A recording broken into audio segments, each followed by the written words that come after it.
5G बहू। सुमित्रा जी का बेटा था अमित और बहू का नाम था अमृता।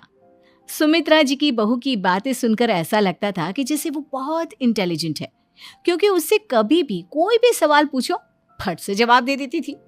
अरे भाई, उसके जवाब से तो गूगल भी पीछे रह जाता था। और इसलिए कम से कम सुमित्रा जी के घर में तो किसी को भी गूगल की जरूरत ही नहीं पड़ती थी। जब भी घर में कोई बात चलती, कोई कुछ भी कहता, तो अमृता फट से कह देती, ये तो मेरे साथ भी हुआ था, मुझे इसके बारे में सब मालूम है। एक दिन सुमित्रा जी अमित और अपनी बहू अमृता के साथ अमित के बुआ जी, फूफा जी यानी कि मुकेश और उर्मिला जी के यहाँ पर मिलने के लिए गए। अरे बहुत अच्छा किया अमित बेटा, इतने दिनों के बाद आए हो तुम। हाँ सुमित्रा भाभी, कभी तो आ जाया करिए अपने बच्चों को लेकर। आपकी बहू के आने से तो हमारे घर में भी रौनक आ गई है। वो क्या है ना, अमित ऑफिस के काम में बहुत बिजी रहता है, इसलिए उसे तो वक्त ही नहीं मिल पाता। अच्छा, लगता है नौकरी काफी मुश्किल है अमित की। अरे नहीं फूफा जी, ऐसी कोई बात नहीं है। आप तो जानते हैं ना प्राइवेट जॉब में कितना काम होता है। अरे कोई समझे ना समझे, मुझे तो पता है प्राइवेट नौकरी में इतना काम करना पड़ता है कि इंसान की आफत आ जाती है। लेकिन बेटा, तुमने तो कभी जॉब की ही नहीं, तुम्हें कैसे पता? अरे जॉब नहीं की तो क्या हुआ मम्मी जी, सब जानती हूँ मैं। सबसे पहले ऑफिस में जाओ, वहां पर अपनी एंट्री डालो, उसके बाद दिन भर सिस्टम पर बैठकर काम करो। चारों तरफ कैमरे लगे होते हैं, आप अपनी नजर इधर की उधर नहीं कर सकते। उसके बाद दिन भर बॉस की चिक चिक सुनो, वो अलग से। यही सब होता है, मुझे ना सब पता है। अरे बहू रानी तो काफी इंटेलिजेंट है, हर बात की खबर है इसको। थोड़ी देर बाद, अब देखिए सुमित्रा भाभी, इतने दिनों के बाद आई हैं आप, खाना खाकर ही जाना, ऐसे तो मैं आपको जाने नहीं दूंगी। वैसे बुआ जी, खाने में क्या बनाया है? वो क्या है ना बेटा, आज तुम्हारी बुआ जी की तबीयत थोड़ी ठीक नहीं थी, इसलिए हमने सोचा कि जब तुम लोग यहाँ आ जाओगे तो बाहर से खाना मंगवा लेंगे और साथ में बैठकर खाएंगे। लेकिन बस प्रॉब्लम इतनी सी है कि मुझे बाहर से खाना ऑर्डर करना नहीं आता। सोचा जब अमित आएगा तो उसी को बोल दूंगी। अरे मुझे आता है ना, मैं कर देती हूँ ऑर्डर। बताइए क्या क्या मंगाना है आपको? इटालियन, कॉन्टिनेंटल, इंडियन, पंजाबी, सब पता है मुझे। क्या बात है बहू, क्या घर में भी खाना रोज बाहर से ऑर्डर करती हो? अरे नहीं बुआ जी, ऐसी कोई बात नहीं है, बस मुझे ना सब पता है। कोई बात नहीं अमृता, मैं अपने फोन से ऑर्डर कर देता हूँ। अरे क्या बात है, आजकल ऑनलाइन डिलीवरी पर कोई ऑफर नहीं चल रहा है, वरना काफी पैसे बच जाते हैं। कैसी बात करते हैं अमित, मैं कह रही हूँ ना मुझे सब पता है। मुझे एक बहुत अच्छा ऑनलाइन डिलीवरी वाला मालूम है, जहाँ पर 50% ऑफ मिल जाएगा। और आज तो वैसे भी फ्राइडे है ना, फ्राइडे को तो उस पर 50-70% ऑफर मिलता ही मिलता है। अरे क्या बात है, इसके बारे में तो मुझे पता ही नहीं था। अरे बेटा, जिस चीज के बारे में किसी को पता नहीं होता, हमारी बहू को पता होता है। एक काम कर, तू उसी को ऑर्डर करने दे। क्या बात है अमृता बेटा, तुम तो बहुत इंटेलिजेंट हो, सब कुछ जानती हो। कुछ दिनों के बाद सुमित्रा जी की कुछ सहेलियां उनसे मिलने के लिए आती हैं। अरे सुमित्रा बहन कैसी हो, बहू कैसी है तुम्हारी? अरे पूछिए मत, बहुत इंटेलिजेंट है मेरी बहू, सब कुछ जानती है। क्या बात है, बहू के आने के बाद तो औरतें दुखी हो जाती है, लेकिन तुम तो बहुत खुश लग रही हो। वो क्या है ना, मेरी बहू है ही इतनी अच्छी। अरे तो बुलाओ ना, हमारे साथ बैठेगी, बातें करेंगी तो हमें भी अच्छा लगेगा। सुमित्रा जी अमृता को बाहर बुलाती हैं और उसके बाद सब लोग बातें करने लगते हैं। क्या बताऊं, कुछ दिनों से घुटनों में इतना दर्द हो रहा है कि चला भी नहीं जाता। अब बुढ़ापे में तो ये सब चलता ही रहता है, क्या कर सकते हैं। आंटी जी, आप योगा करिए, योगा और साथ में ना काले तिल खाया करिए, आपके घुटनों का दर्द भाग जाएगा। लेकिन तुमको ये सब कैसे पता बेटा? अरे मेरे भी घुटनों में दर्द होने लगा था, मैंने योगा किया और काले तिल के साथ गुड़ मिलाकर उनके लड्डू बनाकर खाए, एकदम ठीक हो गए हैं मेरे पैर। अमृता, ये तुम क्या कह रही हो? इतनी कम उम्र में तुम्हारे पैरों में दर्द कैसे हो सकता है? अरे मम्मी जी सच कह रही हूँ, एक बार अगर कोई ये नुस्खा अपना लेना बस मज़ा आ जाए। ठीक है बेटा, अगर तुम कहती हो तो मैं ये करके देखती हूँ।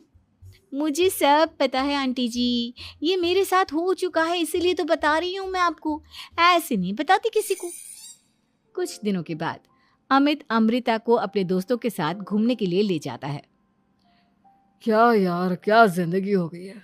सारा दिन ऑफिस का काम करते रहो, अपनी हेल्थ पर तो ध्यान ही नहीं दे सकते। अरे क्यों नहीं दे सकते अपनी हेल्थ पर ध्यान? सब दे सकते हैं, इंसान चाहे तो कुछ भी कर सकता है। क्या बात है भाभी, आप इतनी श्योरिटी के साथ कैसे कह सकती हैं? अरे आजकल ना एक से एक एप्लीकेशन है मार्केट में, और जानते हैं उसमें कुछ एक्सरसाइज तो ऐसी बताते हैं जिन्हें आप अपने ऑफिस में बैठे बैठे, मेरा मतलब लैपटॉप पर काम करते करते भी कर सकते हैं। अमृता, ऐसी एक्सरसाइज के बारे में तो मुझे भी नहीं पता था, तुम्हें कैसे मालूम? अरे मुझे सब पता है, हर चीज की खबर रखती हूँ मैं, जानते हैं ना आप। लेकिन ऐसी कौन सी एप्लीकेशन है और ऐसी कौन सी एक्सरसाइज है भाभी? एक मिनट, मैं आपको अपने मोबाइल में दिखाती हूँ। अरे वाकई में भाभी तो सही कह रही हैं। देखो यार, इसमें कितनी अच्छी एक्सरसाइज दिखाई गई है। अपनी चेयर पर बैठे बैठे एक्सरसाइज भी कर लो, काम भी और हेल्थ भी। वाह भाभी वाह, मजा आ गया। लेकिन अमृता, तुम्हें इस बारे में कैसे पता? अब मेरे साथ जो चीज हो चुकी है उसके बारे में तो मुझे पता होगा ही ना अमित। मतलब तुम कब ऑफिस में काम करने गई जो तुमने ऑफिस करते करते एक्सरसाइज की? मैं जो किचन में काम करती हूँ अमित, घर के काम, वो किसी ऑफिस के काम से काम है क्या? बस मैं भी वो सब करते करते इनमें से कुछ एक्सरसाइज ट्राई कर लेती हूँ, इसीलिए मुझे सब पता है। सही है यार, तुम तो बहुत इंटेलिजेंट हो। कुछ दिनों के बाद ये क्या है, एक दोस्त ने मेरे साथ एक मजाक किया है लेकिन समझ में ही नहीं आ रहा। अरे बेटा, तो अमृता से पूछ लेना, उसके पास कोई ना कोई जवाब जरूर होगा। ठीक कहती है मम्मी जी, मैं सब जानती हूँ।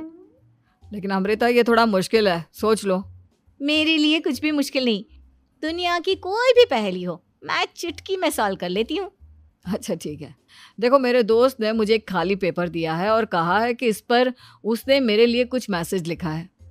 अब एक बात बताओ यार, खाली पेपर पर, आई मीन जिस पर कुछ भी नहीं लिखा हुआ, उसे मैं कैसे पढ़कर बताऊं? अरे बस इतनी सी बात, इसे तो मैं चुटकियों में सॉल्व कर दूंगी अमित। लेकिन कैसे बहू, इस पेपर पर तो वाकई में कुछ नहीं लिखा हुआ, एकदम खाली पेपर है, कैसे, क्या पढ़ोगी तुम? अमित, एक छोटा सा काम करो, जल्दी से एक मोमबत्ती लेकर आओ।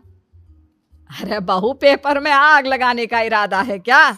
नहीं मम्मी जी, इस पेपर पर अमित के दोस्त का लिखा हुआ मैसेज पढ़ने का इरादा है। अमित कैंडल लेकर आता है। अब ना बस इस पेपर को धीरे धीरे कैंडल के ऊपर घुमाते रहो, देखना 2 ही मिनट में मैसेज आपकी आंखों के सामने होगा। अच्छा ठीक है, मैं ऐसा करके देखता हूँ। 2 मिनट के बाद, अरे वाकई में इस पर तो अक्षर बनने लगे, लेकिन ये हुआ कैसे? और अमृता, तुम्हें कैसे पता? बहुत सिंपल है मम्मी जी, अमित के दोस्त ने नींबू के रस से मैसेज लिखकर उसे सुखा दिया। अब अगर मैसेज पढ़ना हो ना तो पेपर को आग के सामने ले जाओ और लेटर्स अपने आप उभर कर आ जाते हैं। वाह बहू, लेकिन तुम ये सब कैसे जानती हो? अरे मम्मी जी, जब मैं छोटी थी ना तो अपनी सहेलियों के साथ ऐसे ही गेम खेला करती थी। ये तो मेरे साथ कितनी बार हो चुका है, मुझे सब पता है। थैंक यू यार अमृता, तुम्हारी वजह से हमें कुछ भी सोचने की जरूरत ही नहीं पड़ती, तुम सब कुछ बता देती हो। कुछ दिनों के बाद सुमित्रा जी को अमृता के प्रेग्नेंट होने की खुशखबरी मिलती है और सुमित्रा जी अमृता को डॉक्टर के यहाँ लेकर जाती है। देखिए सुमित्रा जी, आपकी बहू की तबीयत बिल्कुल ठीक है, किसी भी तरह की चिंता करने की कोई ज़रूरत नहीं है, लेकिन हाँ, उनको आयरन वाली डाइट खाने की बहुत ज़रूरत है। ठीक है डॉक्टर साहब, आप बता दीजिए मैं अपनी बहू को क्या क्या खिलाऊं ताकि उसकी तबीयत ठीक रहे और आने वाले बच्चे की भी। अरे मम्मी जी, इसमें डॉक्टर से पूछने की क्या ज़रूरत है, किशमिश है, अनार है, पालक है, ये सब खाना चाहिए, आयरन का लेवल बिल्कुल बराबर रहता है। अरे वाह, आपकी बहू तो सब कुछ पहले से ही जानती है। ये तो बहुत अच्छी बात है। देखो, आयरन के साथ तुम्हें कैल्शियम भी खाना होगा। जानती हूँ मैं, अगर आयरन की खाली सप्लीमेंट लेते हैं और कैल्शियम नहीं लेते तो बॉडी उसे अच्छे से एब्जॉर्ब नहीं कर पाती। सब पता है मुझे। बहू ये भी मालूम है? हाँ मम्मी जी, आप तो जानती है ना, मुझे सब पता है।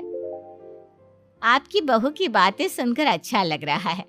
मुझे ऐसी बहुत कम लड़कियां मिलती हैं जिन्हें इतनी नॉलेज होती है, सारे सवालों के जवाब देती है। और हमारे इंडिया में तो वैसे भी हालात बहुत खराब है। बिल्कुल ठीक कह रहे हैं आप डॉक्टर साहब, लेकिन मैं उन लड़कियों की तरह नहीं हूँ। बहुत ख्याल रखती हूँ मैं हर चीज़ का। और जानती हैं आप, हमारे घर में तो किसी को किसी चीज़ के बारे में गूगल करने की ज़रूरत ही नहीं पड़ती। बिल्कुल ठीक कह रही है अमृता। अरे कुछ भी पूछ लो इसे, सब पता होता है। अरे वाह, तुम तो बड़ी कमाल की लड़की हो। चलो, ये तो बहुत अच्छी बात है, लेकिन फिर भी डॉक्टर की सलाह पर पूरा ध्यान देना चाहिए। वैसे क्या चाहिए तुम्हें, बेटा या बेटी? अरे डॉक्टर साहब, कुछ भी हो जाए, बस बच्चा अच्छे से हो जाना चाहिए। मुझे तो दोनों में से किसी से कोई भी परेशानी नहीं। और सुमित्रा जी, आप?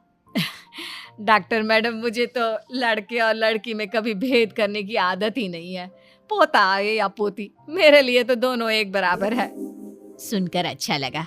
वैसे आप जानती हैं, हमारे यहाँ पर तो लोगों को बड़ी बेचैनी रहती है ये जानने की कि पेट में लड़का है या लड़की, लेकिन विदेशों में ऐसा नहीं होता। हाँ, वहाँ पर तो सब कुछ पहले से ही बता देते हैं ना। ये भी कोई बात हुई भला? लेकिन तुम्हें कैसे पता कि वहां पर सब कुछ पहले ही बता देते हैं? अच्छा हाँ, तुम तो सब कुछ पहले से ही जानती हो ना। तुम्हारे साथ तो सब कुछ पहले से ही हो चुका होता है। नहीं मम्मी जी, ये तो मेरे साथ पहली बार हो रहा है, इसलिए मैं ये डायलॉग नहीं बोल सकती। अमृता की बात सुनकर सुमित्रा और डॉक्टर दोनों हंसने लगते हैं।